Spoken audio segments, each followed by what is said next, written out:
If you're not into cars or kids' sports tournaments, you should probably skip this episode because it's all these guys can talk about. Adam Carolla. Yeah, get it on. Bill Maher in studio. I just did his show, Club Random with Bill Maher. First episode premieres today. Not my episode, or yesterday, I should say, with Bill Shatner, who I adore. Good to see you, Bill Maher.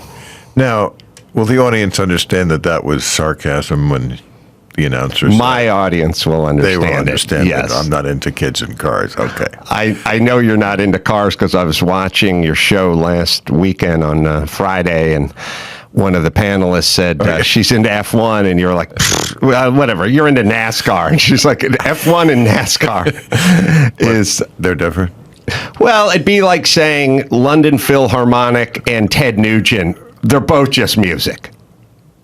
Yeah, I get it. Well, I think what I said to her was, why do you enjoy watching traffic? And Yes. that would still be my response to both of those things, I think. But I'm not sure what F1 is. It's just the highest of the food chain. Oh, really?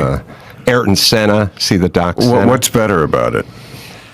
It's like saying, why is a Ferrari better than an Oldsmobile? Like, because it's just that much more advanced. But aren't NASCAR drivers driving the best cars? They're driving the best cars within the regulations that they put in place. Oh. See, look at us ironically talking about cars. All right, off to my daughter's soccer game, and then we'll wrap it up. Exactly. So, congratulations on the show. It was fun just sitting down with you and your Club Random and letting the hair hang down a little. Yeah, again, was it necessary that I do this? No. But I'm having more fun than I've had in a while. Not that I don't love my real show, because I love that the most, but there is something about just, first of all, I can't be drinking and getting high when I'm doing real time. I mean, Right. I'm talking to important people. Sure. But like when you come over, oh wait, that came out wrong. And also, not everything is politics. And for too long, I've been going out to dinner with people, and they've been saying, you should do a podcast because, you're interesting on all these other topics, and we never hear you talk about it because the show is too political. And I'm like, okay, fine, I give in, I'll do it. And they were right. It is fun, and it is good to, once in a while, for just an hour or two a week, talk about things that aren't political, because political... First of all, you're cutting off like 90% of the country who doesn't know things. Right. They don't know things. You have to know things to watch real time. You have to know. I mean, we had one guest. I love this kid. He does, Adam Carolla, he does, TikTok videos and has more followers than I'll ever have. But I said last week on the show, my real-time show, we talked about the ACLU and NATO. Mm-hmm. And he's like, I don't know what those things are. I'm like, exactly. Right. And that's and so the show is for people who don't know what the ACLU and NATO. I mean, you can know also what those things are and enjoy the show, I think. But, it's a way to, I think, expand the audience. So for you, on that note, can we talk about you and how you came up and, how you evolved and how you started with comedy? I've known you for a long time, but I don't know a ton about your backstory. Yeah, please. I'd love to talk about me. All right, well, let's talk about you. Go ahead. You grew up in New York? No, I grew up in New Jersey. Across the river. My father was in radio news back in the days when every radio station had news at the top of the hour. I listened to WABC in New York, Cousin Brucey, if people remember that, from back east, and Dan Ingram and all those great DJs. That was my jam when I was 12 years old, was to listen to that all day. But even the rock and roll station had news at the top of the hour. Even kids, we were forced to listen at the top of the hour to 5 minutes of news. That I'm sure is just like from Jupiter to any kid listening today. But that's who we were. And my father did that, not on ABC. He did it on other radio stations in the New York area. He was on something called the Mutual Broadcasting System, which became defunct in the mid-'70s, and then he was out of work, and then I had to turn to selling drugs. But that's, we're skipping ahead in the story. Well, can I drill down on one aspect of that? You have a kind of a precision with your comedy and with when you host, not when you interviewed me. I think you're faked off your ass. But normally you bring an air of professionalism and kind of precision. You know, you're not one of those comedians that's kind of hanging and doing audience work and where you from and all that. You put on a suit and you have your jokes, and there's and in real times this ways too, there's a certain precision to it. Is that something you picked up from your dad?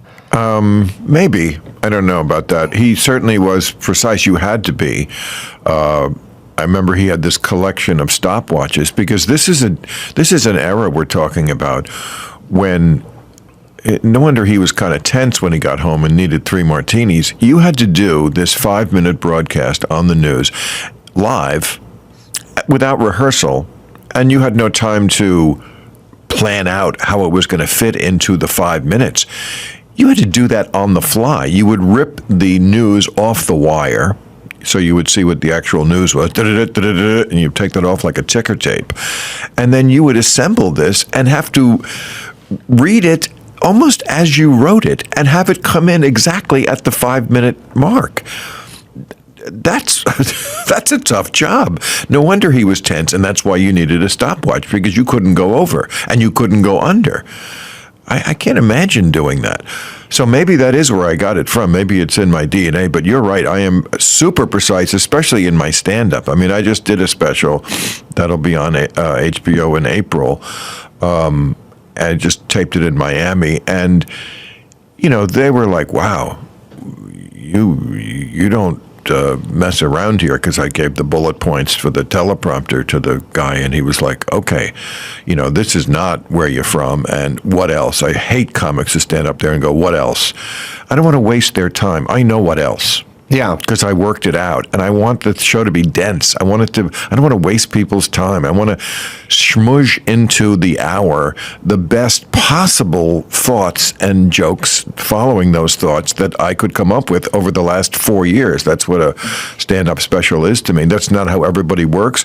Just the way in music, you know, some people like it raw. Some people like Fish and the Grateful Dead, and they like jam bands that go on for a half hour improvising. I don't. But I like the Rolling Stones. They're raw. I like the Beatles a little more because they're finished every note, and you know, there are studio tricks. Good. If it sounds good, who gives a fuck if there's studio tricks?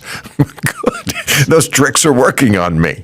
Yeah, no, I agree. What drives me nuts are the comedians when, you know, you go to the Comedy Store and you're going to do a 15 or 20-minute set or something, and there's some guy up in front of you ostensibly there to work the set out, and he's like, what else? Hey, where are you from? It's right. Like, what? That's not your set. That's you just standing on stage. Right, and you shouldn't be paying for that. There are comics who work that way, at least back in the day, I remember, and it was like Joan Rivers used to do something called Joan Rivers Workshop.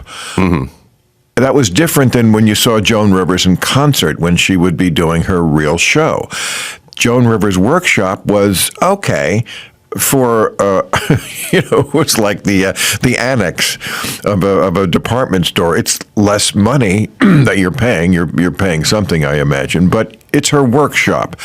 So we're not going to see the polished, finished product, and that's okay as long as you're honest about that. But don't charge me money and then be working out your shit. I mean, that's what I started out. I'm sure you did too, in the comedy clubs. They call it showcase clubs, because yes, you were showcasing. You were working out your shit. You were, you know, they used to say you need a place to be bad. Well, we fulfilled that. We were bad, and that's why it was. They didn't pay us. And why people would, you know, feel like they felt free to heckle. When you grew up, were you funny? Could you put a sort of turn it into a commodity? Were you class clown? Were you popping off and cracking wise? Because there's a part of me that sees you as a very skilled comedian, and then another part of me that sees you as a serious person. So I don't know how you reacted in the environment of school. Well, I think that's a good assessment because I think I try to do a kind of comedy that's based mostly on serious topics. I was never the Seinfeldian, he does it brilliantly. I always thought he was a genius because he could take some topic that was not very serious and make it interesting and not insulting to the most intelligent person in the world, socks and trivial matters like that. He would see something in them. I could never do that. I like to take big, meaty, intellectually nutritious topics and try to find the funny in them. But they themselves, if you took out the jokes, it's not terribly funny to talk about some of the things, politics and even matters of, we talk about sex and drugs and rock and roll, and I talk about everything in my act. But they're kind of like big topics. So yes, but as a kid, if you're asking, I was never the clown type.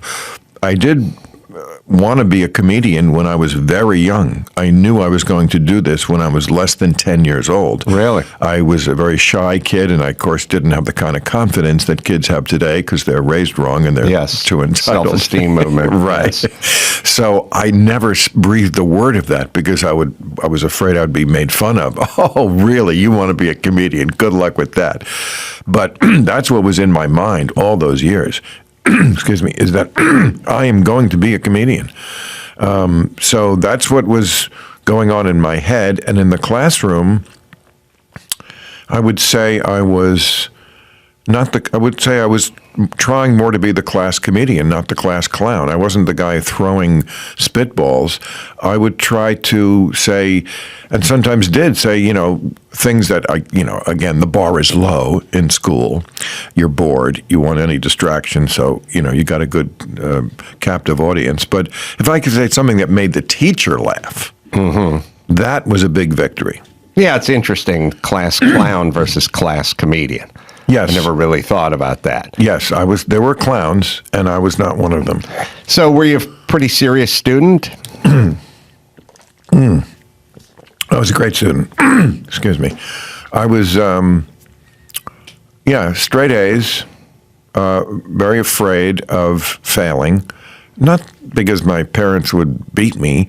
I guess I just didn't want to be disappointing to them, or I don't know. I just was very afraid of not doing well in school. I think in high school, I had a perfect attendance record.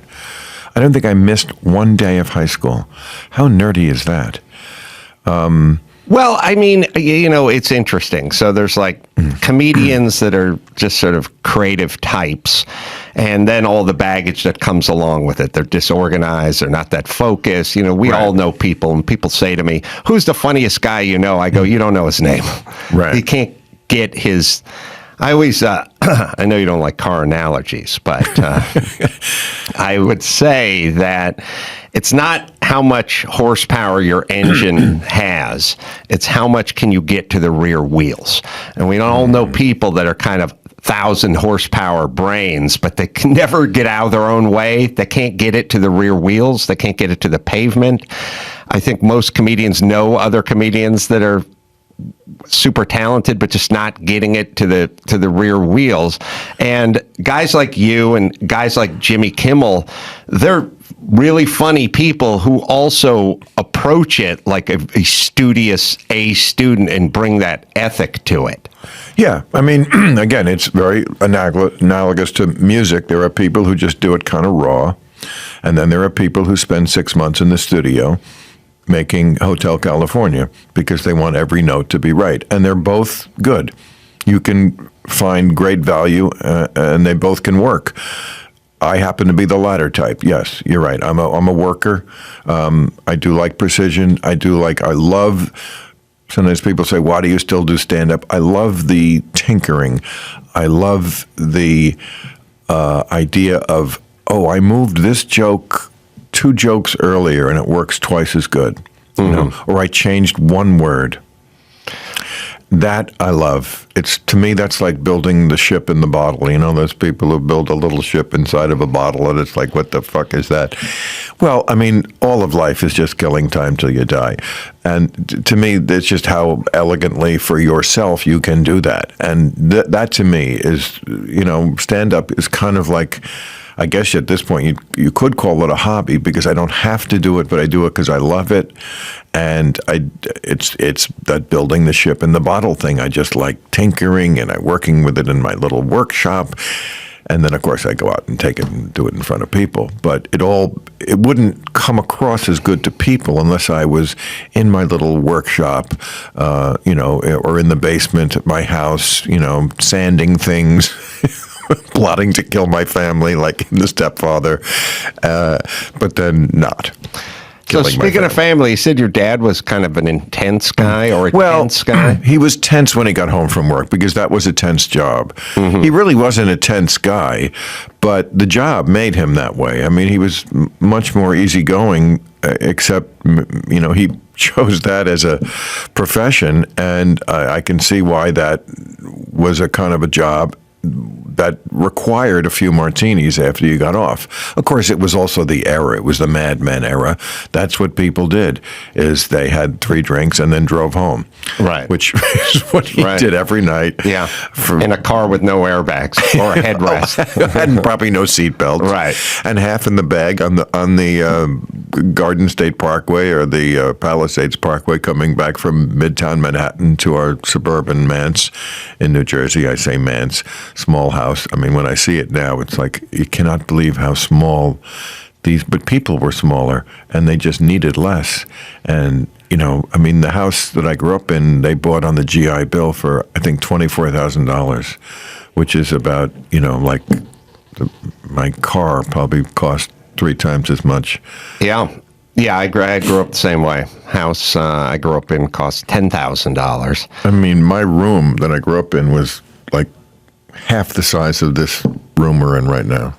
Yeah, well, speaking of kids these days and how you grew up and how I grew up, I worry that kids don't have enough downtime. They're staring at something, they're playing some, you know, this edict of, you got to get them involved in everything. You got to sign them up for every sport. You have to get them involved in every club. They have to learn 5 languages. They have overscheduled. They have to learn to code on their computer and stuff like that. And it's like, I learned a lot from being bored as a kid, from having serious downtime, nothing to do. Absolutely. Go make your own fun. Go outside and do something. They call that overscheduled, and the kids are, you know, you like you say, you have piano lessons on Tuesday and then karate lessons, and, you know, mom is always chauffeuring you from one of these activities to the next, and it's horrible. I think it's horrible the way they do that to kids, and I think it's stultifying to their imagination.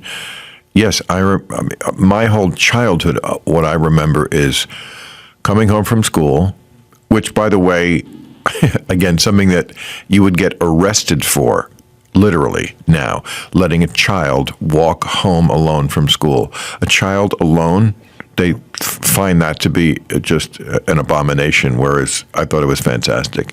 Get your ass to school, get it home, and then I would fly into the house, fly upstairs, change into my play clothes, and then fly out the door again without saying one word to my mother, and play.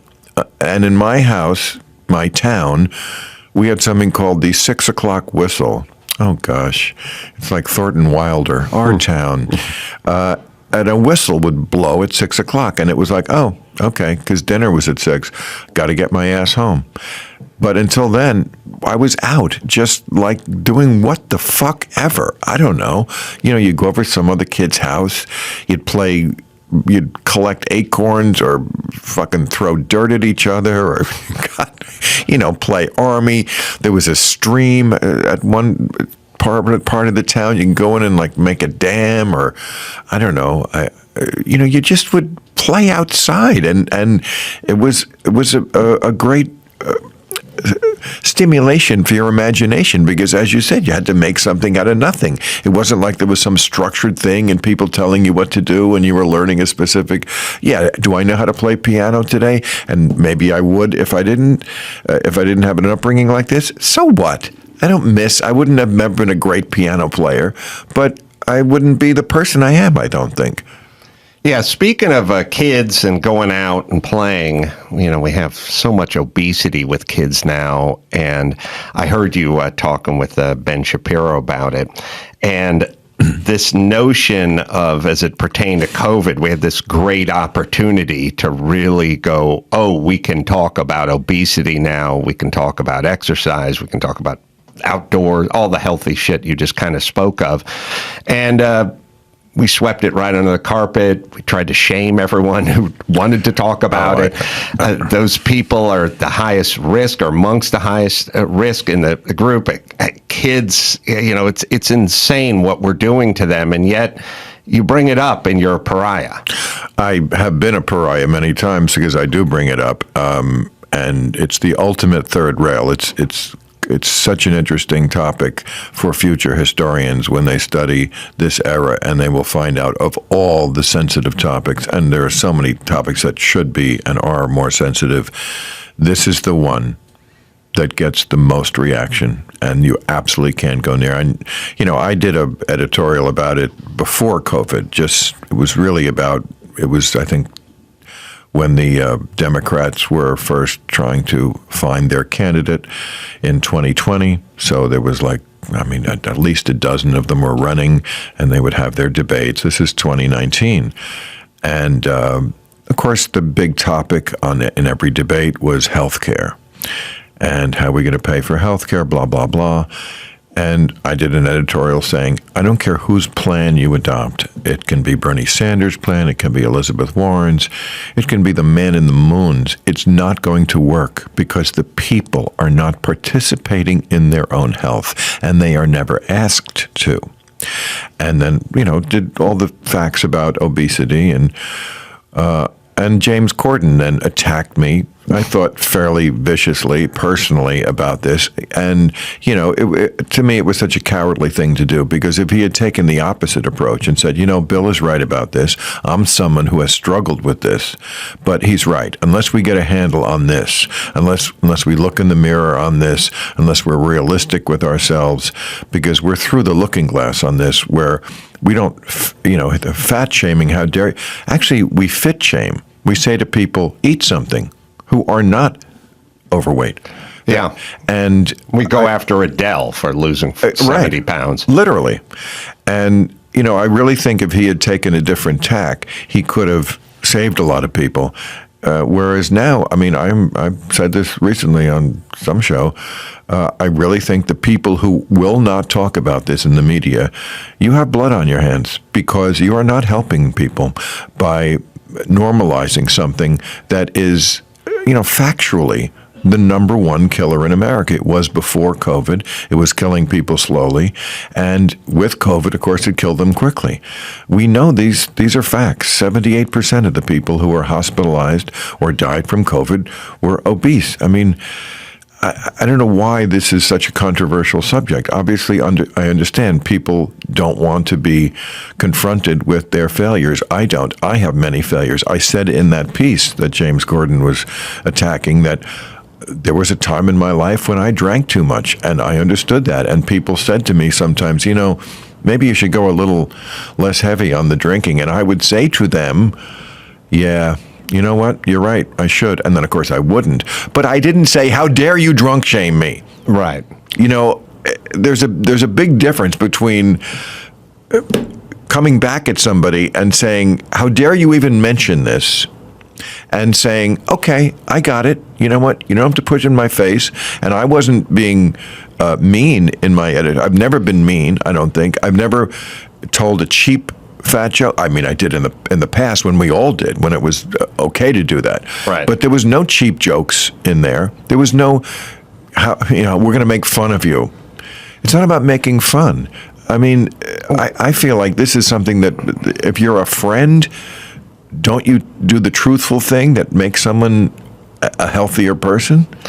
Well, I'm always trying to kind of figure out the motivation of a James Corden in that particular case. Like, is it to just get applause from people who are on his side of the scale, so to speak? Is it and then also with so much of the pushback, the kind of things you say, sometimes the kind of things I say, I'm like, I still don't know what the point is in this. I mean, I don't know what's in a person's head either, but what I do know is that it was easy. It's easy to be, this mean man, Bill, this mean guy is saying mean things, and here I am coming to your aid. And I've heard people say this many times when this comes up.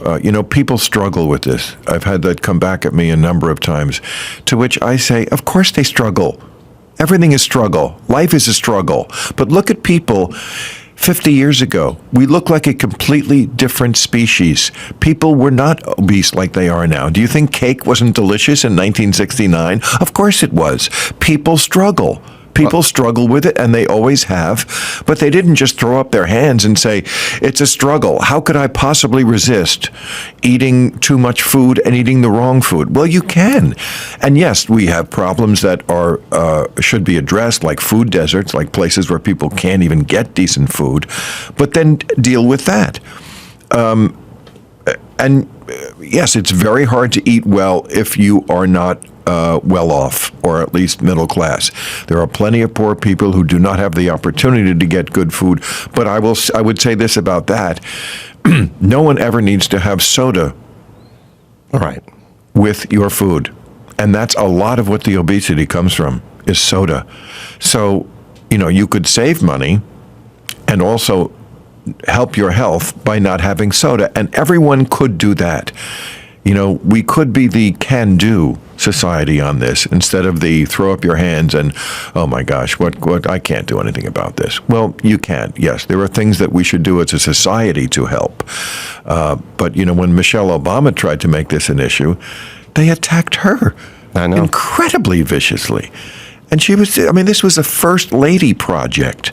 Right. It should not have even been controversial. And it was mostly about, as you were bringing up, kids. Let's get the kids in better shape. Who could be against that? Well, it turned out a lot of people. Yeah, it's really, and you brought up 1969, did they have cake in 1969? Go back and look at the movie Woodstock and see what those people looked like. That's what I'm saying. See what a 22-year-old looked like in 1969. Or look at the crowd that's looking up at the moon launch. Right. There's no obese people in the crowd. Well, you think back to, grade school, junior high. There was one fat kid that was probably assigned to each class, and that was it. If there was one, there was one fat kid and one kid with a leg that was too short that had the extra heel added onto his shoe for some reason. And the fat kid wasn't that fat. What we thought of, I remember in that piece I did, we showed the picture from like 100 years ago of the fat man in the circus. Mm-hmm. He looks just like a normal guy now. Yeah. And that was the fat guy. And the thing about what we're going through now with the epidemic and all the deaths and everything is that the science doesn't change. What our ideal of what is obese has changed, but the science hasn't. And in the science, even if you're moderately obese, the chance of hospitalization was greatly increased, like 4 or 5 times. And I'm talking about like 30 or 40 pounds overweight. I'm not talking about, sometimes you see people who are hundreds of pounds overweight. That just didn't even exist. Well, speaking of science, I was watching Real Time last week, and you had a professor or an expert, not sure exactly what his title was, and nuclear energy. Oh, he was the former Secretary of Energy under Obama, Ernest Moniz, yeah. Yeah. Kind of reminded me of the Quaker Oats guy a little bit. Yes. White-haired, professorial, correct. Yes, but I pulled a quick clip of it because I am vexed by nuclear energy as maybe you are, in that I am for it because I'm for clean energy, Right. and I don't know what happened to it or what the plan was. We'll play the clip of the Dr. Ernest Moniz. Yes. You are for using nuclear power. Yes. Look, right today, nuclear power supplies 20% of our electricity. If we were to eliminate that, I don't know how we are up for it. I mean, California, as we speak, is decommissioning Diablo Canyon. Yes, which and, has been and I wrote an article in the LA Times against that. Right. Without success, of course. But we need that, and we also need to build a new generation of nuclear plants. This is carbon-free. It's been safe, and we don't have a lot of options, especially when wind and solar are going to grow, but they are intermittent. And we need also a strong baseload of carbon-free power. That's what nuclear gives us. And right now, there's never been more innovation in this space than we see today. And nuclear is splitting atoms, right? Whereas fusion... All right, we got it. I feel like this is almost like obesity. It's like, well, why aren't we talking about this? And the answer is, it's not popular to talk about it. I think the problem here, the underlying problem, is something called win-win. Americans got it in their heads that everything has to be a win-win. Mm-hmm. And that's not the way life works. The way life works, especially with weighty matters like this, is least bad.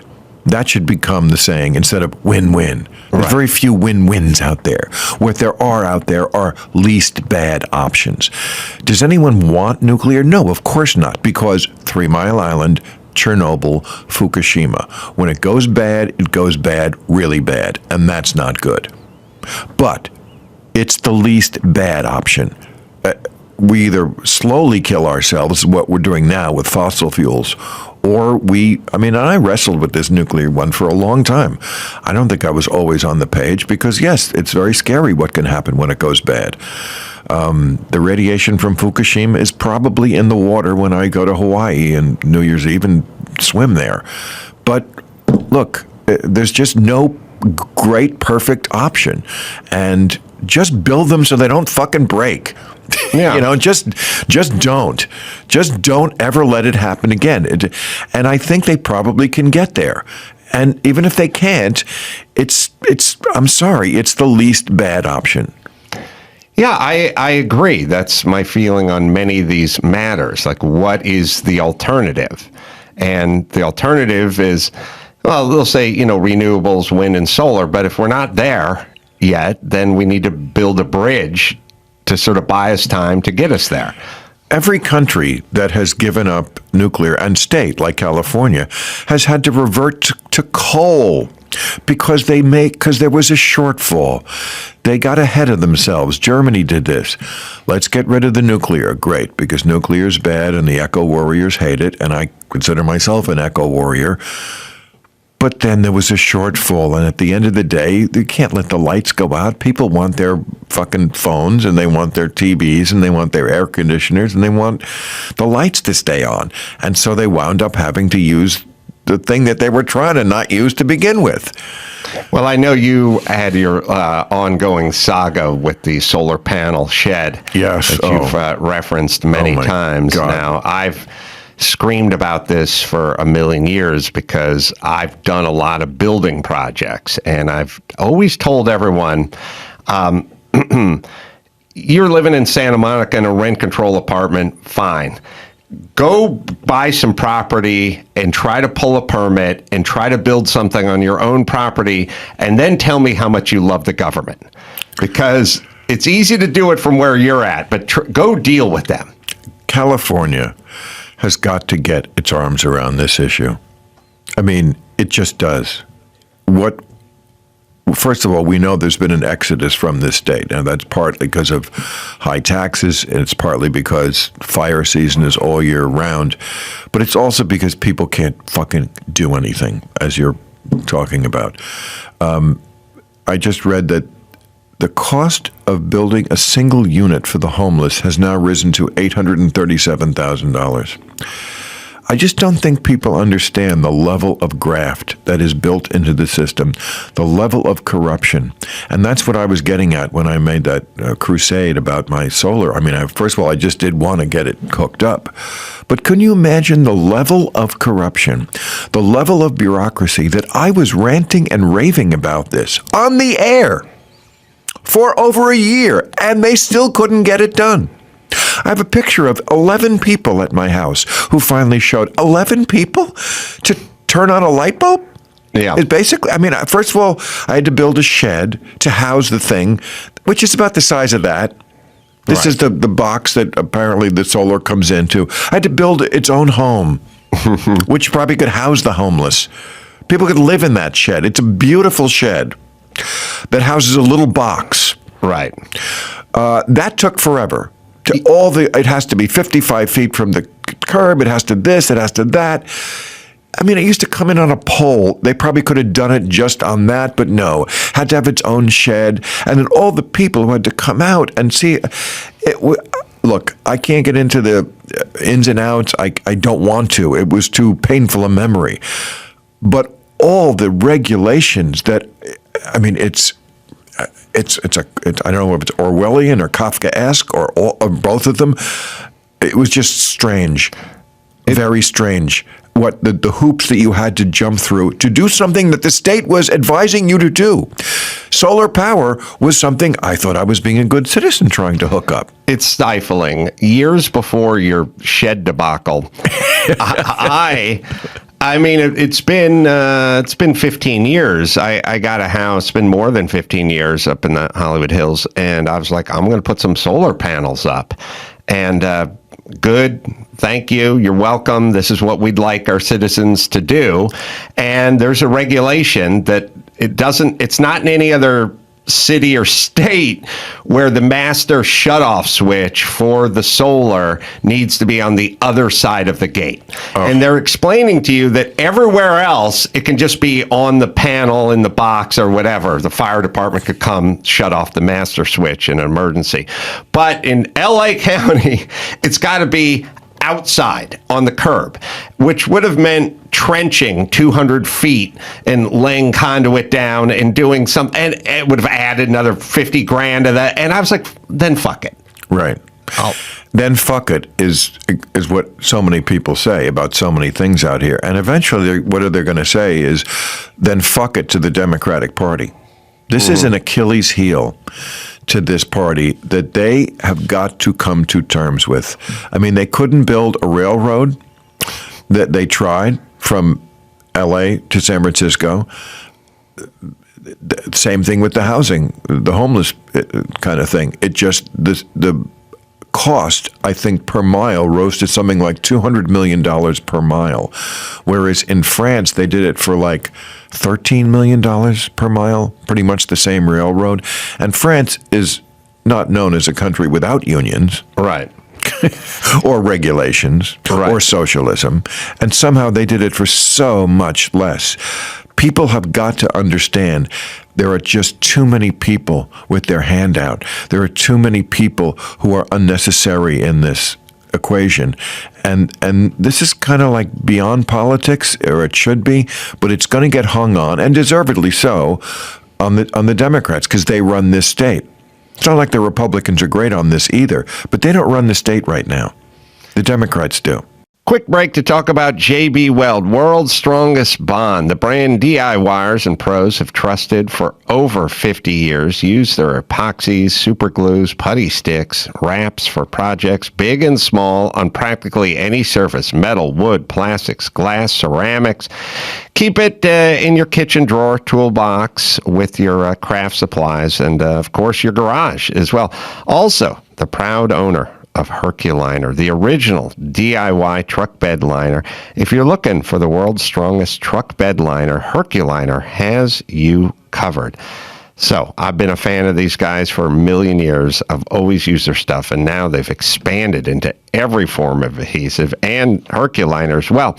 It's available at jbweld.com, Home Depot, Lowe's, Walmart, AutoZone, Advanced Auto Parts, O'Reilly, Amazon, Michaels, and more. Proudly made in the USA. It's JB Weld.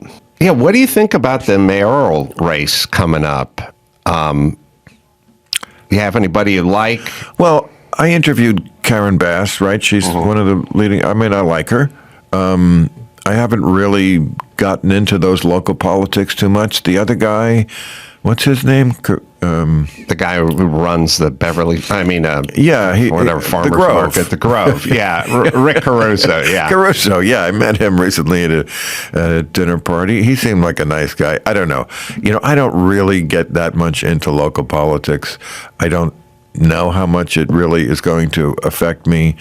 I'm sure it does, and I'm sure I'd be a better citizen if I did, but I'm kind of busy with trying to absorb all the national news for my real job. And what is the schedule of your real job? I know you film on Fridays. Yeah, I work my ass off during the week. Monday is a very heavy workload, writing night, because that's the day I try to put together the editorial that I do at the end of the show, which is about 8 minutes long and probably takes me 20 hours to put together. And so that's a big, heavy writing night. Tuesday, I rewrite it and start working on the issues. We do a lot of new rules. I probably look at 100 new rules to come up with 5. Right. That's the process in comedy. Again, like we were talking about at the beginning of your interview here today, it depends on your method, but that's my method is let's be thorough and let's get the best product out to the audience. And that takes a lot of time. I never go out during the week. Thursday is my cram night because the show is Friday.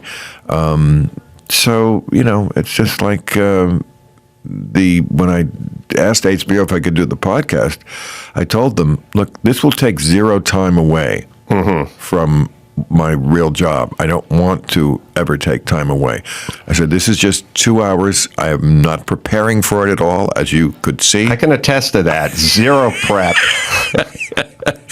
I'm just going to be drunk off my ass, talking to a good friend or someone who I'm meeting for the first time. And this is what I would be. See, Wednesday's the hump day. So that's when we tape the podcast.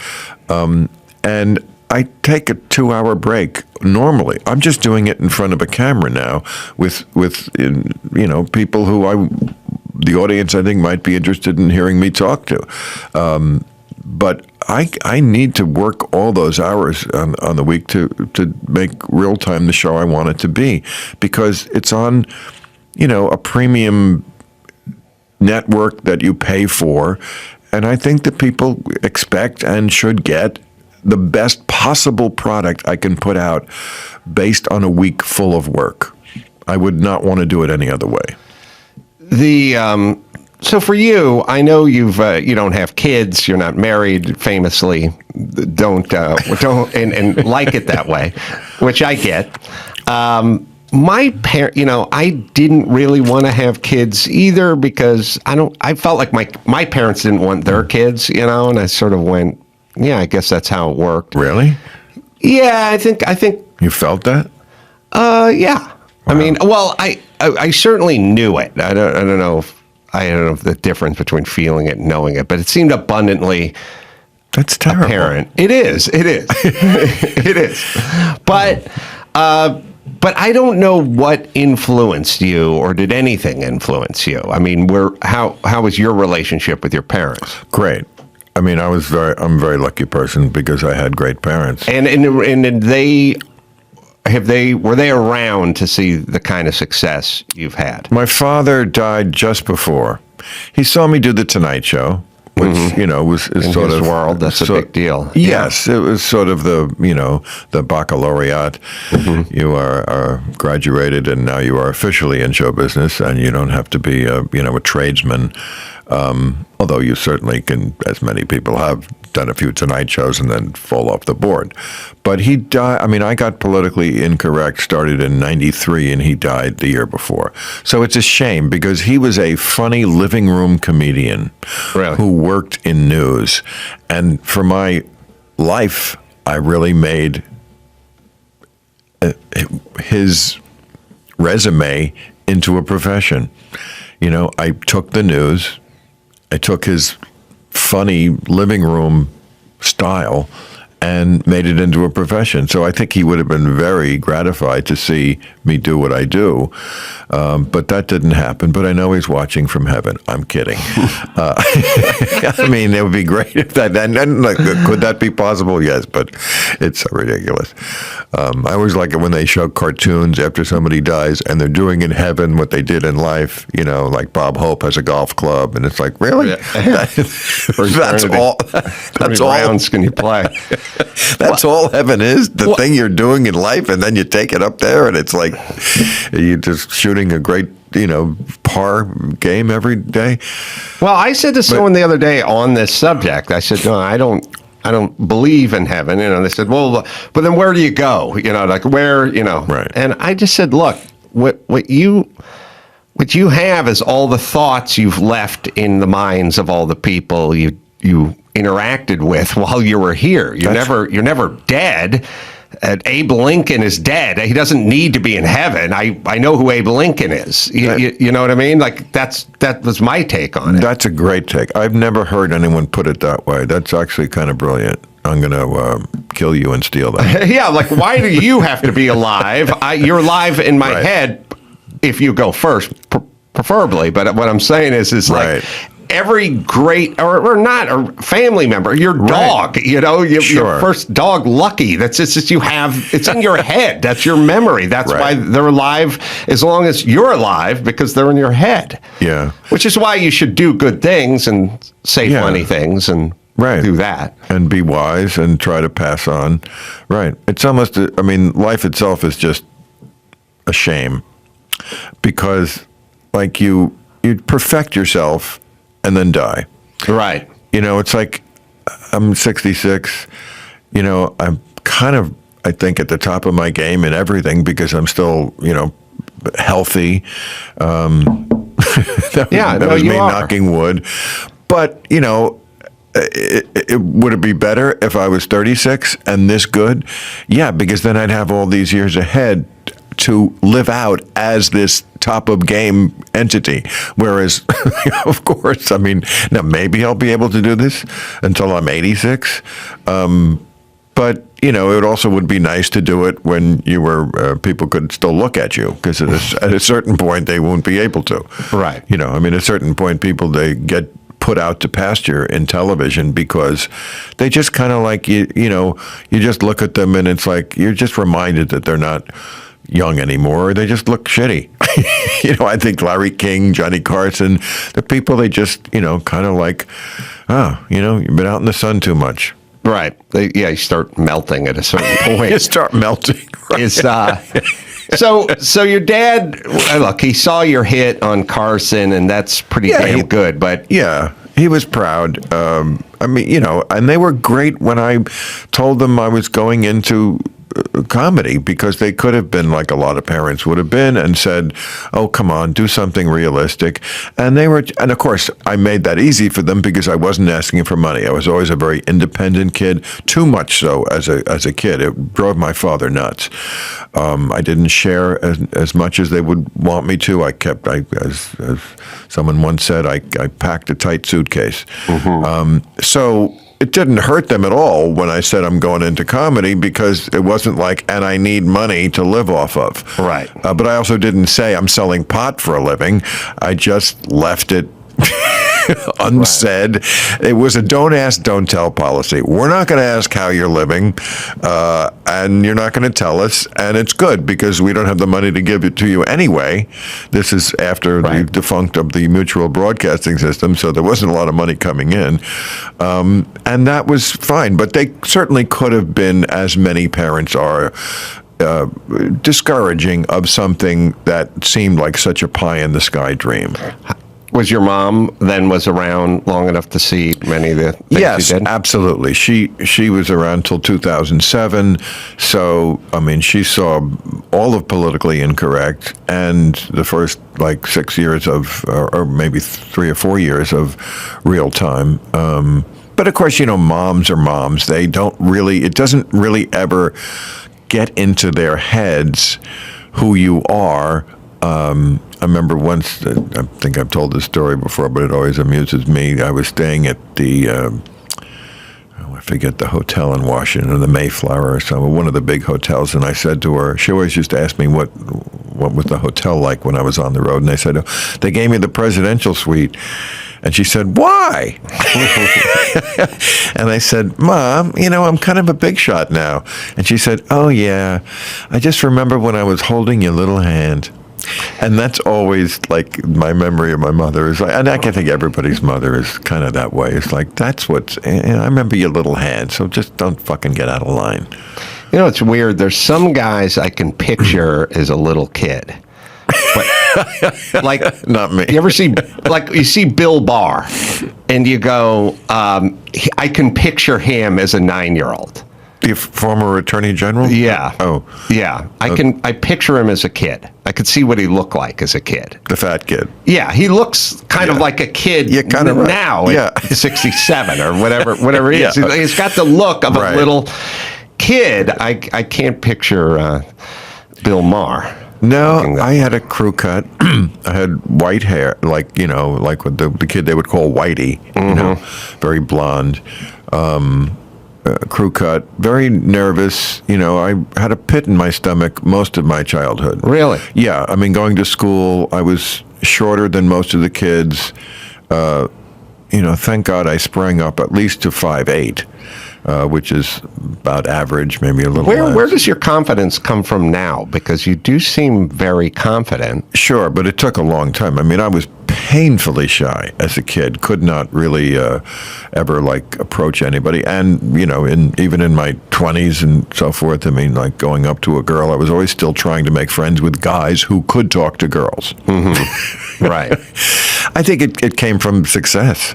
Mm-hmm. I think one reason people like to become famous is because it eliminates the need to introduce yourself. It's your opening line is "Thank you very much." Right. That's a great advantage in life if you're a shy person. But of course, it's just years and years, and just you become more familiar with what could happen if I go up to somebody and they don't respond as I would want them to. Nothing will happen. Right. I'll move on to the next person, and 2 seconds later, I don't have to be thinking about it. But there's a great amount of anxiety, and when I was a child, I feared so much being ostracized because sometimes I was. In school, kids are awful. Kids need to be civilized. Kids need to be taught to be moral. They're feral. That's what the book Lord of the Flies is about. Mm-hmm. Kids are horrible, and they don't care. They don't even know they're being horrible. No. They just do it. And I was not a popular kid. There was a kid who was ostracized more than me, but some days they decided it was me. It was mostly him, but I was always worried that I was the next one, and sometimes I was. And childhood I was never meant to be a child. I didn't like other children. And I was so glad when it was over. Yeah, I know. And in that, when we were growing up, the whole idea was to pretend like you were older. If you're a guy, you'd smoke. If you're a woman, you'd stuff your bra. You know what I mean? Like this whole attempt at being older. And now there's this delayed adolescence that goes well into the 40s now, it seems like. When I was a kid, we admired people who were older. I wanted to be Johnny Carson and James Bond. They were 40, and they were cool, and I couldn't wait to be them. Kids today, they want to be the TikTok asshole who's their age. Right. And somebody 40 is like, oh my God, ancient. And it's like, no, that's when you're cool. You're in charge. You understand life finally. You're attractive to women. You got your shit together. You have money. Everything about it was better. And I'm not sure if that's what goes on in the minds of kids today. So you don't want kids, obviously. But I think that bus has sailed. And no, I mean, of all the things in life, and of course we all evolve, each decade I always say you're kind of a different person. Your character doesn't change, but your goals change. Mm-hmm. And what's important to your life changes. Sometimes the people in your life change. The one thing for me that has been steady as a rock is kids. Hated them when I was one.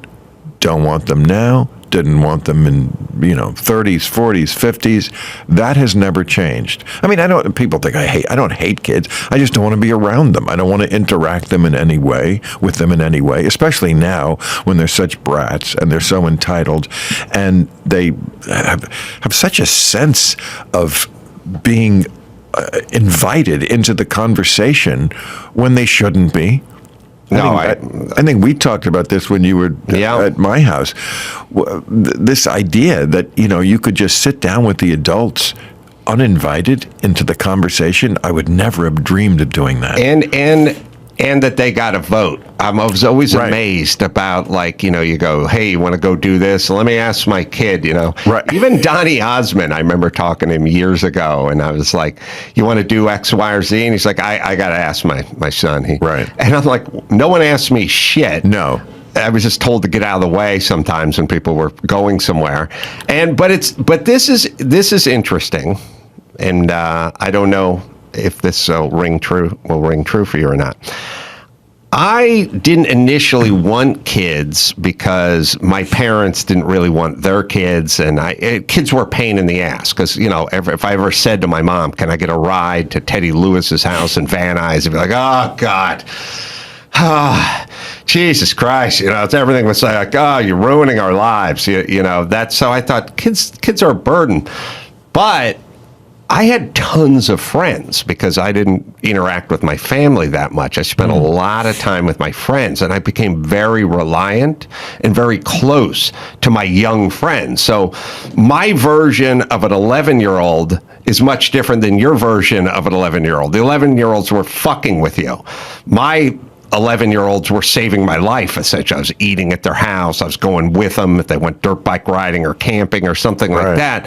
So maybe my desire to have kids is not based on my family, because your family was closer with you than my family was with me. So logic would dictate, Bill respects his dad and he loved his family and blah, blah, blah. He should want to pass that along or have that same experience. But yours may be based on kids being so shitty to you. It may be. Also, I just never had the same interests that they did. I thought they were immature because they were fucking kids. Like, I was never into cartoons, even as a kid. I was a snob when I was 5. I did not want to watch cartoons. I watched film shows. I watched Superman. I watched The Three Stooges. I watched, I don't know what else was on that was film, but it had to be film, live action. None of this cartoon shit. To this day, people make fun of me in a gentle way, but they'll ask me about cartoons, and I'm like, Daffy Duck. He's a duck, okay, and no, that's all I know. They'll name cartoons, and I can't tell you exactly who they are. Elmer Fudd.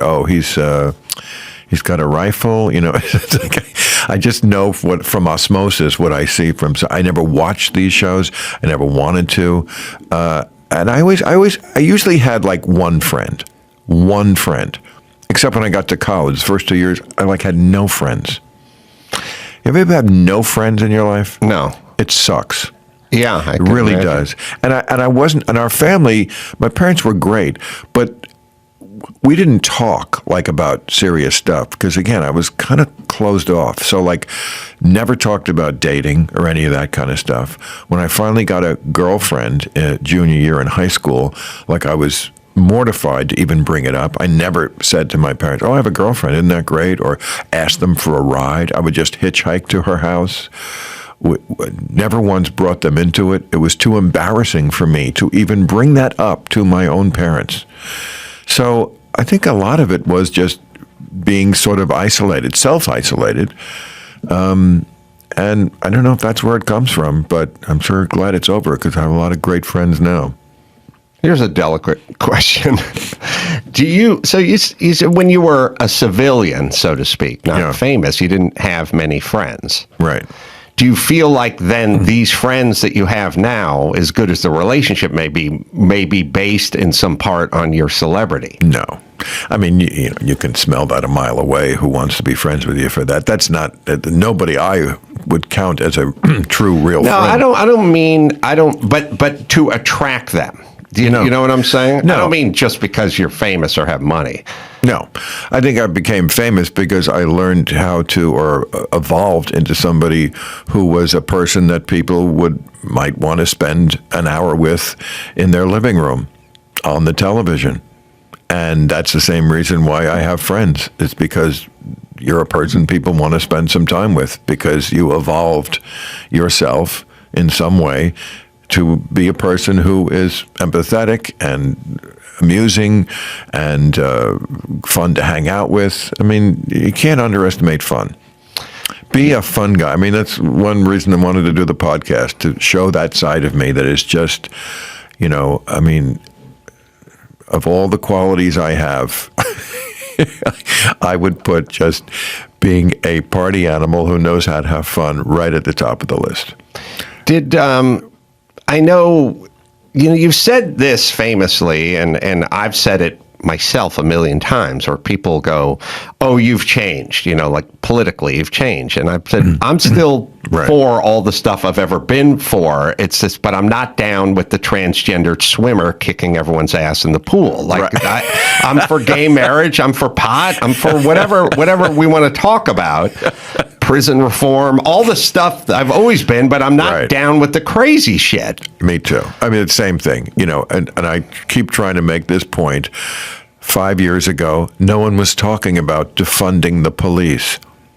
No Right. one was talking about that. It wasn't me who changed. I'm just reacting to crazy shit, goofy shit that's going on now. I mean, you talk about the transgender swimmer. I was reading about the director of the movie Power of the Dog, Jane Campion, got into trouble because she said something like she was accepting an award and Serena and Venus Williams were there. And she said, you two are such marvels, but to be honest, you didn't have to play against the boys. I did. And of course, then cue the apology tour and the usual suspects who find this intolerable. And I'm like, what is the big problem? First of all, it looked like Serena and Venus Williams were laughing at it.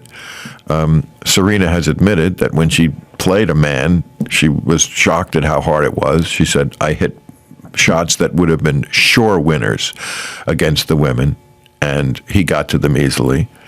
And she was just making a case that the woke people should have liked, because what she was basically saying was, I'm competing in a place that was always a boys' club. There's only been one, I think, woman who ever won Best Director. Yeah, Hurt Locker. Right, Catherine Bigelow. Right. So it was a valid point to make. She wasn't demeaning them by saying that. And it's like, Jesus Christ, you always have to stay exactly within the one true opinion. You can't color outside the lines for 2 seconds without getting shot down. It's that kind of stuff. And, that's not conservative. That's just me reacting to something I think is goofy. I think you're being goofy. And I'm going to call it out like I always have. And if you don't like it, fuck you, kiss my ass. Which is also what I've always believed. Yeah, well, always been my philosophy. I mean, a lot when the COVID craziness was going down and everyone was saying to me to shut up about everything I was talking about. And I was like, I'm a comedian, so I get to say what I want to say. And I've always kind of felt that way. But boy, it's weird. I wasn't hearing anything out of the comedians during this period per se. And I was like, aren't they the tip of the spear for this kind of stuff? Right. Because when it comes to, and I think you and I really are on the same page with this, and two of the only voices out there who were pushing back against COVID idiocy. I mean, COVID itself is fading, but the idiocy is not. I still see people with masks, young people, outside. The people who, the science. Well, there's no science for that, you moron. Yeah. You're not going to get it outside, and you're young, and the thing is mild now, and it's fucking over almost. Is there going to be another variant? Of course. There's always going to be another variant. The Spanish flu is still here. It's just the way this shit works. But the insanity of it, that was because when people are scared, when you induce this mass hysteria, which is what we did, yes, and you scare people, fear, boy, I mean, it's not just political. It's medical's even worse, because medically, there's nothing more basic than I want to live. And if people think that this is going to kill them, and of course it has killed some people, but again, that's also a very unsophisticated way to look at it, that COVID killed. Well, first of all, they didn't make any distinction often between died with COVID or died from COVID. For a long time, I think for a whole year, you could die from something if you had COVID even a year before, and they listed it as a COVID death. Right. So I'm not saying it wasn't a serious bug that was going around. Of course it was, and it should be respected, and we should have compassion for the people who suffered from it. But there's a lot of bad information, and my overarching theme has always been medical science. We're at the beginning of understanding the human body. I should be able to make my own decisions about how I want to treat this. Yeah, I saw you mixing it up with Max Brooks on your show. Yeah. And I agree. Also, first off, we do this thing where it's like Joe Rogan and Aaron Rodgers, these nut jobs out there. I think Joe Rogan and Aaron Rodgers are doing okay. That's one guy just won the MVP of the league for the third. They're fit. That's what I was saying. Why? That's what I was saying to Max, is that that's what started. I didn't intend to get into that subject Friday night, but we did, because I said there are two types of people who don't want the vaccine. Now, there's one type who I don't have a lot of respect for, because I think it's insane. It's a conspiracy theory that there's a chip in it, or just because it's what the Democrats do, which is a dumb reason not to get a vaccine. And if you are not in good health, if you are obese, you should get the vaccine. I implore you to get the vaccine. But people like Aaron Rodgers and Kyrie Irving and Djokovic, they don't need the vaccine. I understand that completely. When you are in perfect health, and these are athletes, their body is their life. They're very, very, very careful about what they put into their body, because they want to play as long as they can, because every year they play, they're making tens and tens of millions of dollars. So they have the ultimate motivation to keep that body in tip-top shape. So, of course, they don't need the vaccine. So the argument that he was putting forward that, well, what about protecting other people? That argument makes no sense anymore. Now that we know the vaccine does not protect people from getting it. Right. It does not protect people from giving it, or stop people from giving it. It just protects you if you have the vaccine. So don't tell me that I have to be part of this, what about protecting other people? Protect yourself. You get the vaccine. Get the vaccine, then you'll be protected, because you were never protected from me anyway, whether I had the vaccine or not. Last subject, Bill. I see you recently, I think we're on with Ben Shapiro. You go places, you have conversations. And, people might think you and Ben are diametrically opposed in every fashion on every subject. But I've listened to your conversation with him, and there's a fair bit of common ground that you guys have. And if not, a chance to air out opinions on this side and on that side. And I've seen you on your show say to like Adam Schiff and stuff, like, go, you're spreading your message on CNN. And something I've said, which is, if you're Fauci and you want to get people vaccinated and you're explaining that there's these Fox viewers who aren't getting it vaccinated, then go on Fox and tell them to get vaccinated. You're on MSNBC preaching to the choir. Everyone is watching. Everyone who's watching Rachel Maddow's show is vaccinated. So why go on Rachel Maddow's show and talk about getting vaccinated? Why don't you go on Hannity and tell them to get vaccinated? And you do that. You go everywhere and do everything. I think when you were telling Adam Schiff, go on, Hannity and go tell him this stuff. Right. And he said, I've been invited many times. Right. But he won't go on. So how do we cure that? And why won't he go on? And what's going on? I don't know if we can cure it. I don't know if we can cure a lot that ails us in that realm, the tribalism problem that we have in this country. But to me, the bigger reason to do that is not even to come to a meeting of the minds on issues, which we never will. I mean, I was very honest with Ben Shapiro. I said to him, look, the Republican Party does not believe in the emergency of climate change, and they do not believe, I think, anymore in democracy. I mean, 147 of them in Congress voted to not certify that election, which they know was a legitimate election. As long as those two things are what the Republican Party is built on, to me, they're not even savable. The Democrats I have a lot of problems with, but to me, they're still savable, and that's what I'm trying to do. Although we need both parties. We need at least two parties. We probably need 10. But that's not why I went on Ben Shapiro. I mean, that came up, and I want him to be aware of how I feel about that, honestly. But my bigger issue is stop talking about politics all the time.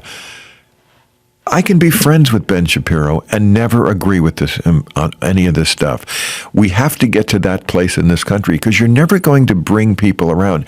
Everybody on the internet thinks you can own the other side. Right. You can own them and destroy them, or that you're going to convince them by arguing with them on Facebook or some bullshit like that. You're not going to convince people. You're not going to bring them over. Let it go. This is what we used to do. Just talk about a zillion other things that you can talk about. Connect on a wavelength that is not political. People are different. Accept that. Accept their differences. It seems, especially on the left, they have this need to make everybody conform to that one true opinion.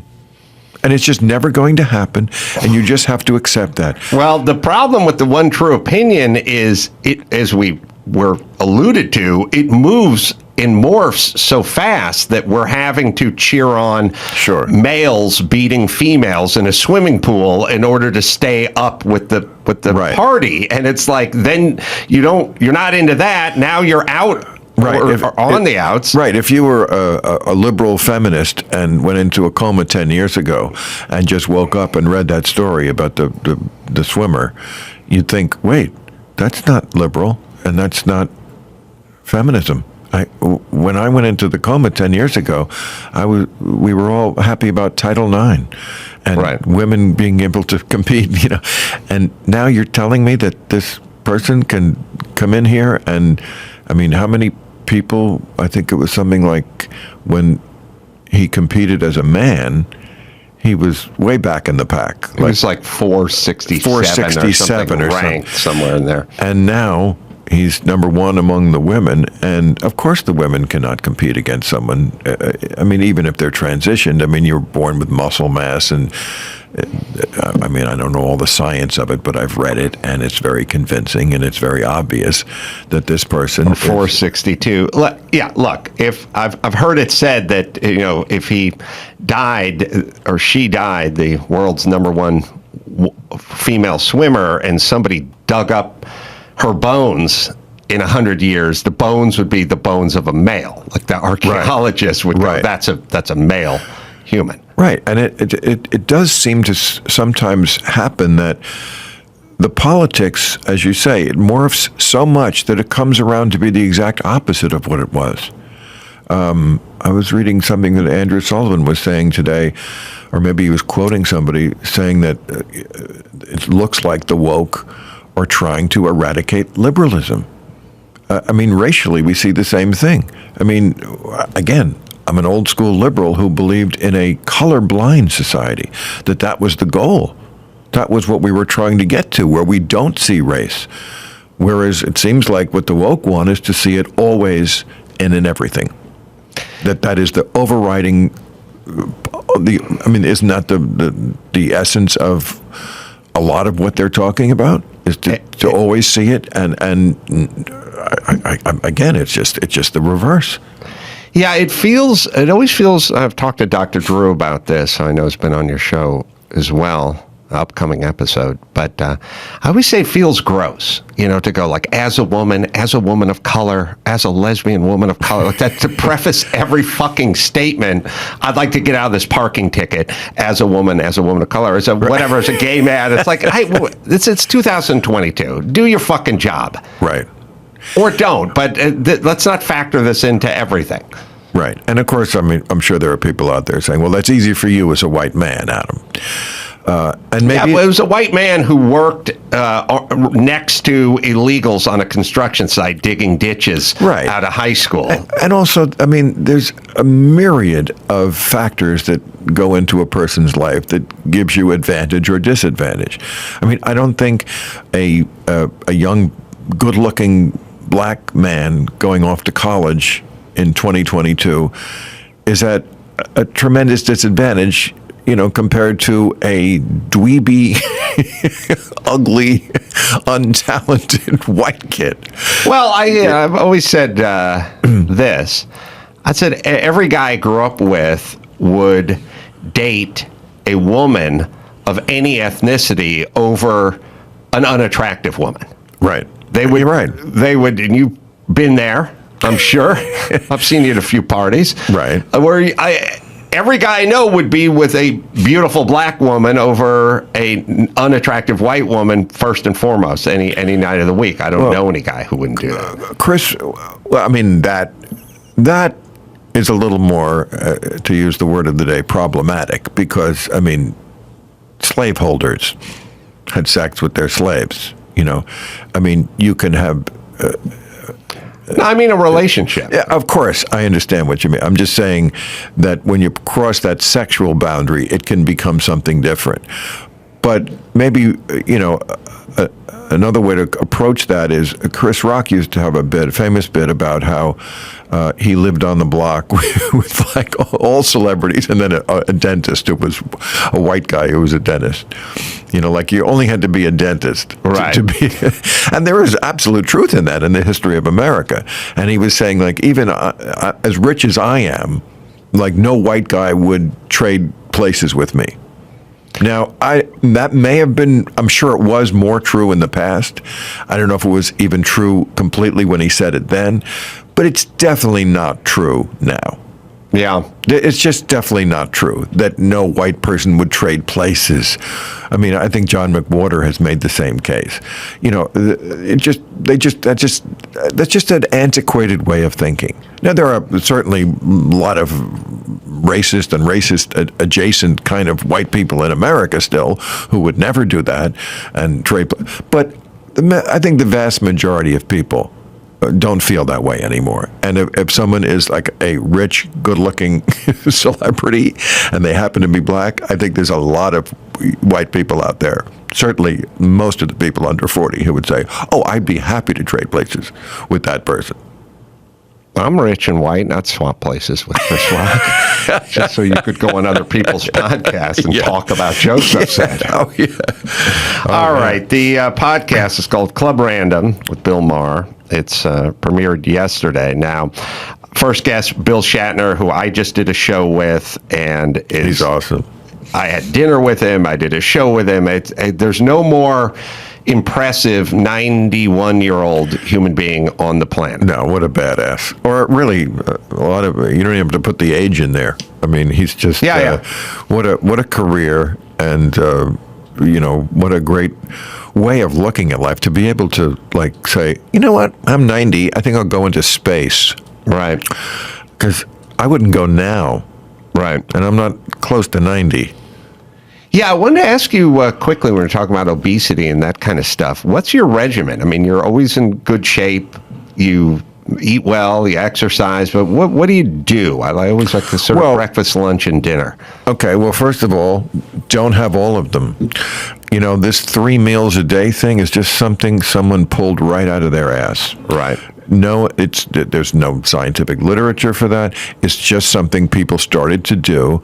They could have said 4 meals a day. Some people have 4 meals a day. Breakfast is the most important meal of the day, you know, invented by Kellogg. Right, exactly. As the food pyramid was put out by the dairy industry, which, you know, gets back into the COVID argument. Like, you want me to just listen to everything you say as if you've never been wrong or never been corrupt about medical matters. I know. It's just not going to happen with me. But I regret so many of the years of my life when I sort of forced having 3 meals a day because it was just in my head. So what I do I'm not really hungry the first hour of the day. So good. Then I have the 1 cup of coffee I have about an hour in. You shouldn't have coffee before that because, when you first wake up, you don't really need it. Your body is wide awake. You get that light in your eye, and okay. So that takes care of about the next hour or so. So I have my first meal, which is a shake that I make. It's got a raw egg in it and yogurt and a lot of good stuff. About 2-3 hours into the day, and then if I get hungry, and of course I get up pretty late, so I get up at like 11, so I have that around 2 or 3. If I get hungry around 6 or 7, nuts. Nuts is a great snack. There's no fat there. It's mostly fat. Fat does not make you fat. It's a big misnomer. Carbs make you fat. That'll kill my appetite for another hour or 2, and then I'll have my second meal of the day. Just 2 meals around 9, and then what do you have for dinner? It could be anything. That's like more of a traditional meal. I mean, I'm not a vegetarian. People think I am. I don't think you should eat a whole lot of meat, but I'll have fish, chicken, anything. I'm more interested that the food that I'm eating is clean than it's vegetarian. I'd rather have an organic piece of meat than lettuce. And you're not doing the carbs for dinner. No, I'm not doing the carbs at all. Right. I mean, very rare. I mean, carb to me is like, maybe every couple of weeks I'm at a restaurant and I don't want to be an asshole, and I will have a hamburger bun or something. But I went on a real strict no carb diet for a while. And then I just stayed on it, basically. I was like, once you get used to it, it's not that hard. I can have pasta that's made out of chickpeas. I can have pasta that's made out of spinach. I don't ever really need to have rice. Bread, a doctor once said to me, if I had 3 words to tell someone about health, it would be don't eat bread. Yeah. I know it's very simple. It's that's the part that's so vexing and frustrating when you're trying to tell the politicians get the message out. Would you please? And like when you try to tell people about this, first of all, they'll be like, "You're a comedian. Why are you dispensing medical advice?" Well, don't listen to me then. Somebody asked me who I respect, and I'm giving my answer. Do you? But they look at you like you're from Mars, because a lot of these concepts are just 2 meals a day. What are you, crazy? Bread's the most healthy thing in the world. Wheat. Well, okay, do some research. I can't tell you. Maybe you'll find something different. But that's how I approach it. And, as a friend of mine says, abs are made in the kitchen. Yeah. Do I exercise? I do, but I also think people can overdo that. I don't think you need to do weight training 3 times a week. No, but I do think that I've known a few beautiful people, men and women, who they eat whatever they want. They never work out. And they blah blah blah, and they always look good in their bathing suit. There's a few of those people out there. Yes, there's 2 types of great bodies. One is made in the gym, and one is made by nature. Right, and you cannot ever approximate the gym one with the nature one. It's just a body type that you are born with, and it's magnificent. Right, I agree, and you should definitely want to try to have sex with them. Yes, but I found those people to be amongst the laziest people I've ever met, because they don't have to. They don't have that thing. For you, right? It's a 24/7. I mean, I would argue that the diet bleeds into the work ethic. It's the same reason why great-looking pretty boy guys don't have a great rap to women, because they don't need one. Right. Their opening line is high. Speaking of high, Club Random with Bill Maher. Watch our episode. I think you'll catch on. Oh, I loved it. I had a good time, and I'll come back anytime you need me. First one was Shatner. We got Quentin Tarantino coming up, Judd Apatow, world-class directors and talkers and thinkers and writers. And, of course, Real Time. That's Fridays, you all know, on HBO. We watch it. Live dates coming coming up, Sugar Land, Texas coming up, and Tulsa, Oklahoma coming up. And you just go to the website, BillMaher.com. You go to AdamCarolla.com. I'm doing live shows all over the place, too. And until next time, it's Adam Carolla for Bill Maher saying mahalo. Because when people are scared, when you induce this mass hysteria, which is what we did, Yes. And you scare people, fear, boy, I mean, it's not just political. It's medical's even worse because medically, there's nothing more basic than I want to live. All right, let's do some news. Let's do it. Well, a 29-year-old man has been arrested on 2 felony arson charges for torching the warehouse operated by consumer goods company Kimberly-Clark in Ontario, California. He actually filmed himself after he lit this fire. Did you see any of this? No. Oh, this is wild. Yeah. It's just a huge warehouse? Huge warehouse that this dude lit on fire. And he was screaming about, one of the things that he yells is, all you had to do was pay us enough to live. He works at the warehouse. And he started the roll of toilet paper? He starts a couple of these pallets that are filled with paper goods on fire. It's pretty insane that one guy with a $2 lighter and a little wherewithal could take out an entire 100,000 square foot facility. We may not get paid enough to fucking live, but these bitches dirt cheap. All you had to do was pay us enough to live. All you had to do was pay us enough to fucking live. All you had to do was quit and go get a different job somewhere that paid you better. How about you get a fucking skill, bro? Yeah. All you had to do was pay us enough to live. Listen, any male, especially without a bad back and under the age of 40, is about a year and a half away from an actual skill. You guys want to fucking be barbacks and watch fucking ESPN all night and try to get chicks' phone numbers or have sort of stupid shit retard jobs. But you want to fucking go out and apprentice and you want to learn something, you can learn something. Absolutely. You don't want to work, but if you want to work, you're about 2 years away from getting paid a lot as an electrician or a plumber. But you never do it. You never avail yourself of it. You just fucking rot in a warehouse. Yeah. So this warehouse had to have fire sprinklers because it's a modern-esque warehouse. But I guess if you light enough pallets of toilet paper on fire. Yeah, I imagine so. It didn't say anything about the actual inside of but you could tell from the photos, the blaze it lit the whole damn thing on fire. Is it like 100,000 square feet? I mean, that thing's a huge facility. It didn't say in the news report. I didn't see it. Oh, you know what? Never mind. Actually, it's buried here. Intentionally setting fire that engulfed the nearly 1.2 million square foot building. Whoa. That's a lot of fire. Yeah.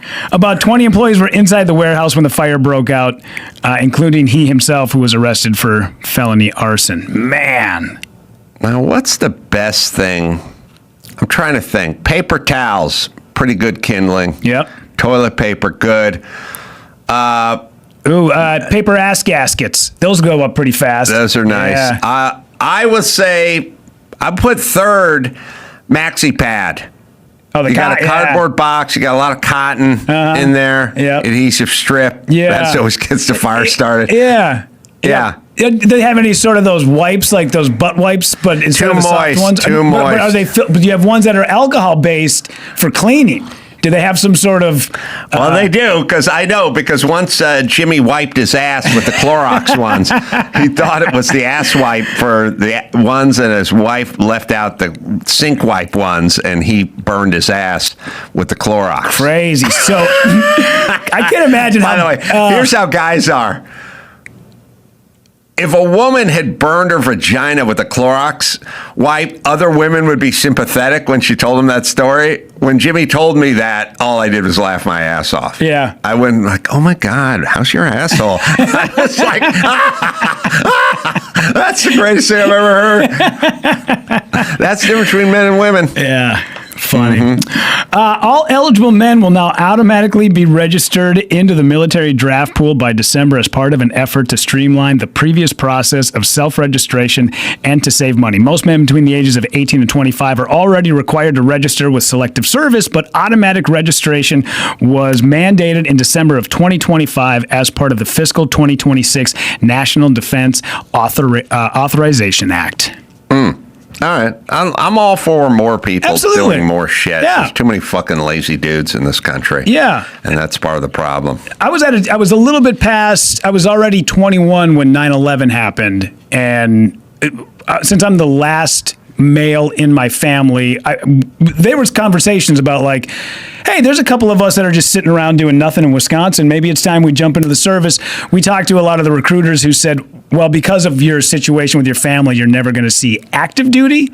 But there is, if you want to do behind the scenes stuff, you're more than you come from a family of pussies. Pussies, yeah, a lot of pussies. That's why they were like 5'6", all 152 pounds of you. Come on, buddy. They wouldn't let you because what with their family? Because I'm the last male in my family. I have no brothers. I have no cousins. I was the only male in my family. So they said you can still join though. You can still go in. Interesting. It's interesting that they factor that in. Yeah. Well, there was it started because of, I think you and I listened. Saving Private Rudy. Yes. Well, it started because the Sullivan brothers from Waterloo, 5 of them. There was 5 of them from Waterloo, Iowa, who went to the service. All 5 boys were killed during the service, and that's where it came from. So, yeah, this is great. Absolutely. I think it's, man, I always say if I could go, I'm reading Rob Riggle's book about Spit, Grit, and Never Quit, Marine's Guide to Comedy.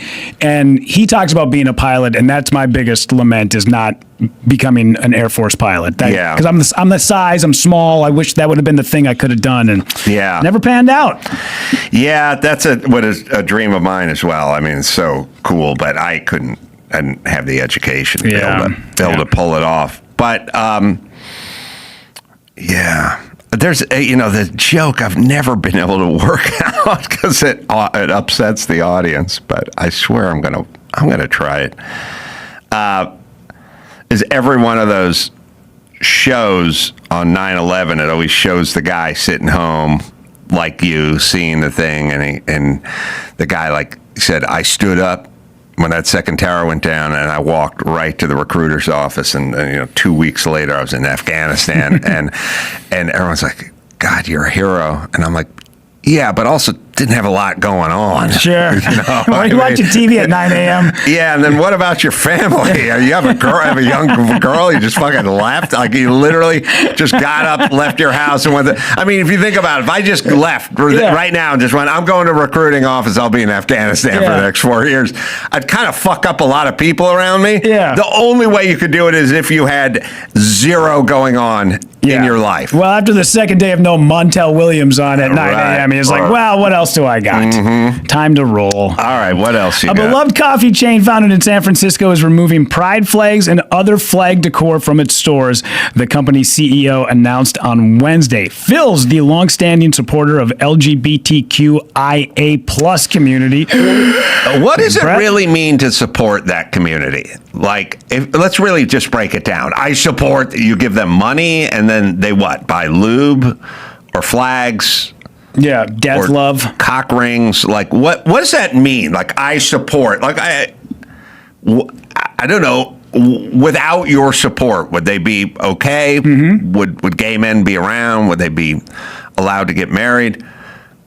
That's a good question. I don't think it means anything. No. I don't think Jesse Jackson has done anything. I don't think Al Sharpton's done anything. I don't think Black Lives Matter. I know Jennifer Newsom's very close to the LGBT community. What the fuck does she do? And then how does that work? It works by saying, we support you, so can you please come to our coffee shop and spend money so we can make money and be supported? All right, and here's a flag with your colors on it, but other than that, I'm not sure. Like, that's as far as it goes, and they will also throw a sign that says what they will tolerate and what they will stand for. I do like that. There was a Phil's Coffee in San Diego. You did 20 minutes on this because you walked by it early, and it was one of those signs where we accept everybody. It was on the way to San Diego. It was like halfway to San Diego. Yeah.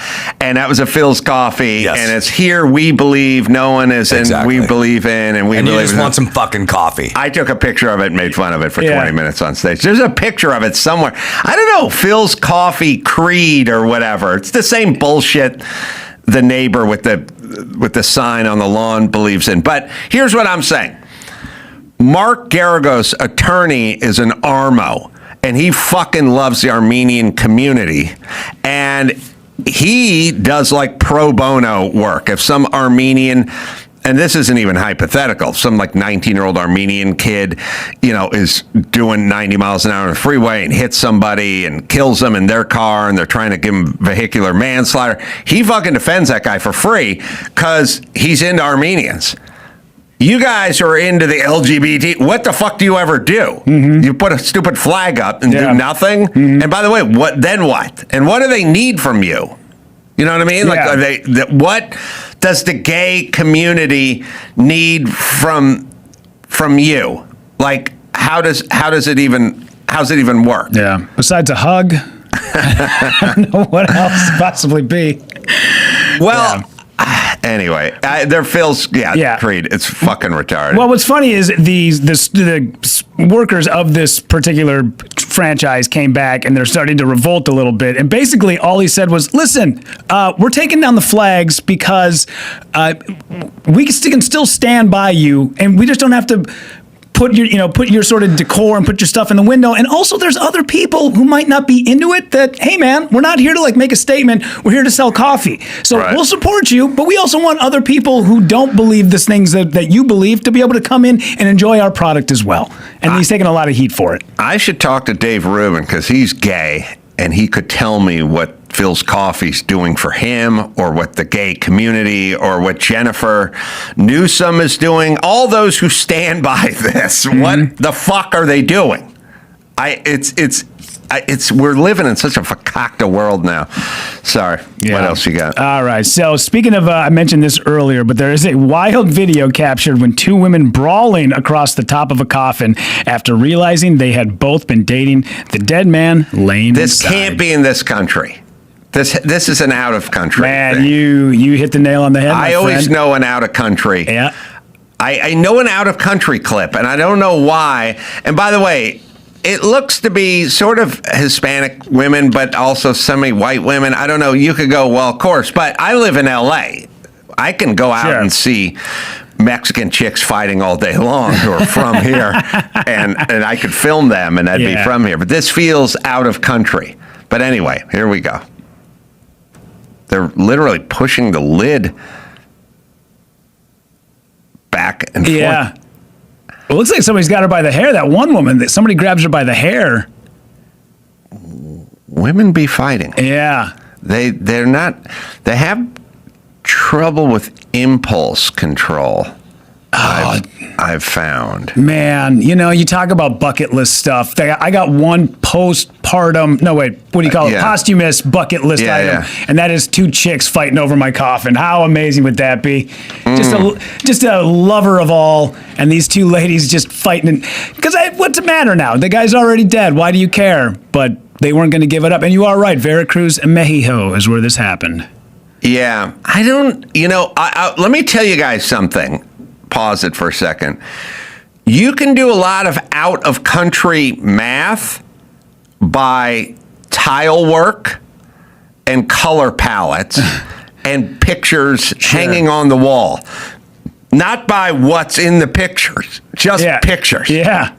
There is a calculus that is very tile-centric for me, where you can kind of tell where the place is based on the tile, which people go, well, you fucking live in LA. There's fucking tile, all kinds of tile all over the place. And I don't know why, but there's a little bit of a tile tell. Yeah. You mean like year-wise? So that tile that I was looking at was from like 1987. I don't know.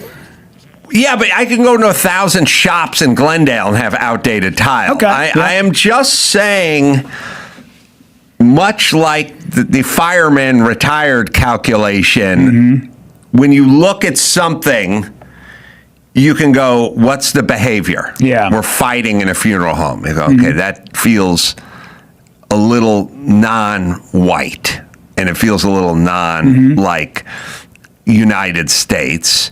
But then you go, but there are plenty of people from plenty of places in the United States. And then you go, okay. And then it's a combination of tile, palette, decor. The palette, mean the color, like the wall behind it, like is avocado. Is it weird green. Yeah. It's maybe even brighter than avocado. Mexico is all fucked up with their color palettes. Purples. They like colors like 9-year-olds like their colors. You know, they'll paint the fascia orange on the side of their house and shit because their culture's juvenile. Yeah. Their music is really loud and juvenile. It's basically a culture where no one can study because it's too much fucking shit flying at you all the time. Yeah. It's a sort of piñata, loud. You all you have to do is you could skim through 100 TV stations. You land on one Mexican one. You go, I know exactly what this is because it's all made to distract, and it's all made for 9-year-olds, essentially. Yeah. That's why they have no space program. That's why they don't make a car. It's a completely different thing than Germany. Sure. Germany has a completely different color palette, completely different tile, different grout situation. They lean toward an unsanded grout. Yeah, the Mexicans do. Also, they'll put it down with a sponge trowel, whereas the other ones will put it down with a notch trowel. Obviously. So there's a lot of grout-based, tile-based. You can show me a picture and tell me the activity, and I will I will tell you if it's abroad or not. And this thing felt foreign. I just saw a picture of it. I didn't hear any sound or anything. I didn't read anything about it. It just felt foreign. Well, the stand that the coffin is on also looks like it is just some barbed wire, not barbed wire, but it almost looks like rebar that has just been literally just kind of like made into a stand that they put the coffin on. Well, let me tell you this. You tapped into something. I didn't really notice that part of it. It looked a little more official to me than the rebar stand. Yeah, I don't know. But I can tell you. Let me tell you guys this. The number one tell for this is not in America is the prison with the rebar for the bars.